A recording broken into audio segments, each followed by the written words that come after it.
The conflict in Ukraine has been raging on, and the brutal terror attack in Russia, which Kremlin suspects had Ukraine's support, is likely to intensify the hostilities further.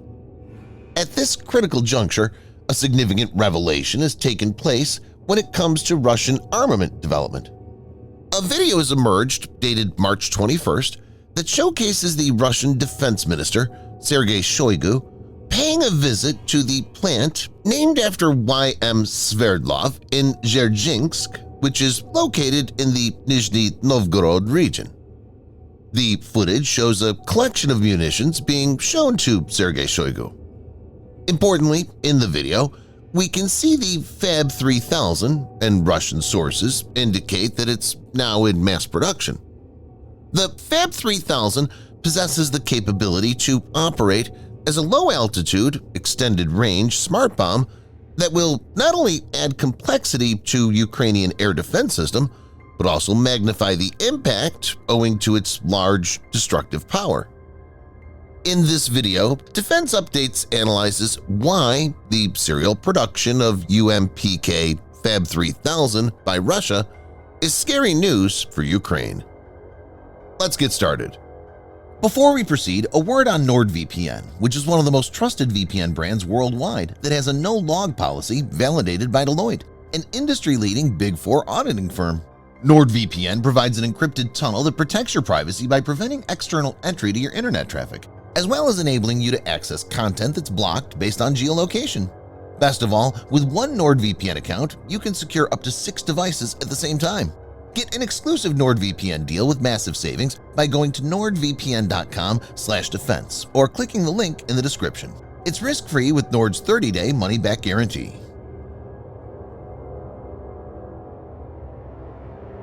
At the heart of UMPK FAB-3000 lies the Unified Gliding and Correction Module, UMPK, which converts conventional bombs into highly accurate, precision-guided munitions.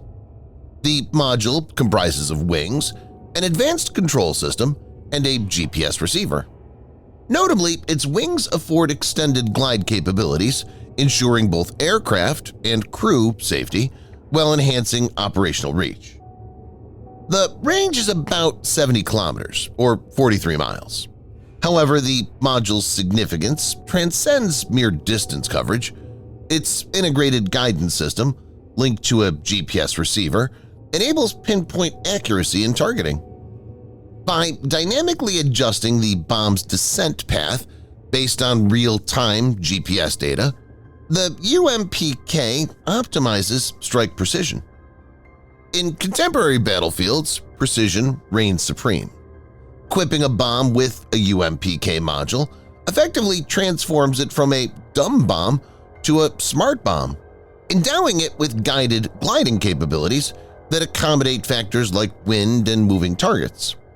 This transformation not only enhances the efficacy and precision of munitions, but also minimizes the risk of collateral damage by reducing the likelihood of unintended target hits.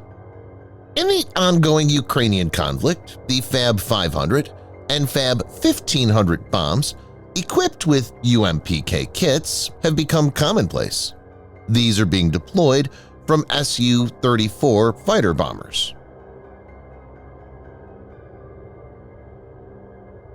FAB-3000 is about 3 meters in length and topping the scales at 3 tons. In contrast to the FAB-500 and FAB-1500, the considerable dimensions of the FAB-3000 limit its deployment to the Tu-22M3 strategic bombers. Adding to the challenge, a single Tu-22M3 is capable of carrying only 2 of these bombs per flight. But what it lacks in flexibility of deployment, it makes up with sheer power. It has a staggering explosive yield of 1.4 kilotons of TNT. To give viewers a perspective, here's a comparison. The Trinity test in New Mexico in July 1945, which ushered in the nuclear age, had a yield of 20 kilotons. Hiroshima's Little Boy bomb had a yield of 13 to 18 kilotons. whereas Nagasaki's Fat Man bomb had a yield of 20 to 22 kilotons of TNT. FAB-3000 has a blast radius of nearly 900 meters, which makes it lethal. This enormous weapon uses a triple fuse system for enhanced reliability.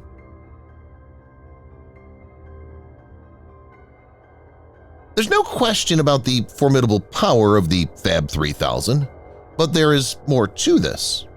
While serial production of the FAB-3000 does raise eyebrows, it isn't entirely unexpected.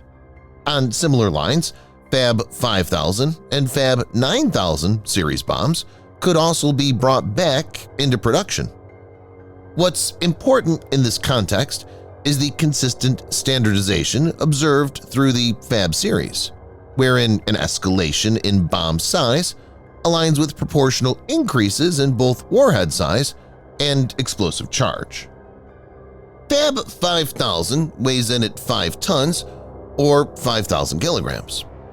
It boasts dimensions of approximately 5.2 meters in length and 1.1 meters in diameter, with a warhead tipping the scales at about 3,200 kilograms. FAB-9000 is even more heftier than its counterpart, weighing in at about 9 tons or 9,000 kilograms. It measures roughly 6.2 meters in length and has a diameter of 1.5 meters. The warhead is about 6,100 kilograms. Recent evaluations by Western analysts underscore the increased potency of the Russian Air Force in the Ukraine conflict, primarily attributed to the tactical deployment of gliding bombs. The FAB-3000 stands out as a formidable threat, boasting a potent combination of a large warhead, immense explosive force, and an extensive blast radius. Its larger counterpart poses an even greater danger. Dmytro Likovy, the spokesperson for the military in eastern Ukraine, warns, "Unfortunately, the devastation inflicted by these bombs is deeply troubling." He highlights their notable effectiveness in demolishing residential buildings and other structures, rendering them highly proficient at neutralizing defensive fortifications. While Ukrainian forces possess their own array of guided bombs, such as the JDAM, Joint Direct Attack Munition, provided by the U.S., their usage has been restricted due to availability constraints. Recent events from the past month underscored the significant impact of Russian glide bombs in Avdiivka. Their deployment played a pivotal role in the city's capture, leaving it in ruins, with haunting remnants of bomb blasts scattered throughout. Amidst the turmoil, Maxim Zhurin from Ukraine's 3rd Separate Assault Brigade recounted the relentless onslaught of 60 to 80 glide bombs daily. He revealed via the social network Telegram that each bomb had the devastating capacity to obliterate entire buildings and vital infrastructure. Konrad Muzyka, the head of the Rochin Defense Consultancy in Poland, noted a distinct escalation in Russian airstrikes targeting Ukrainian positions since mid-December, with the majority of these strikes employing glide bombs. Mykola Bieliskov, a defense analyst at Kyiv's state-operated National Institute for Strategic Studies, remarked, "The Ukrainians are grappling with a mounting challenge posed by these weapons." Subscribe for more videos like this. Hit the like button if you find the video interesting, and kindly provide your feedback in the comment section. This will help us improve.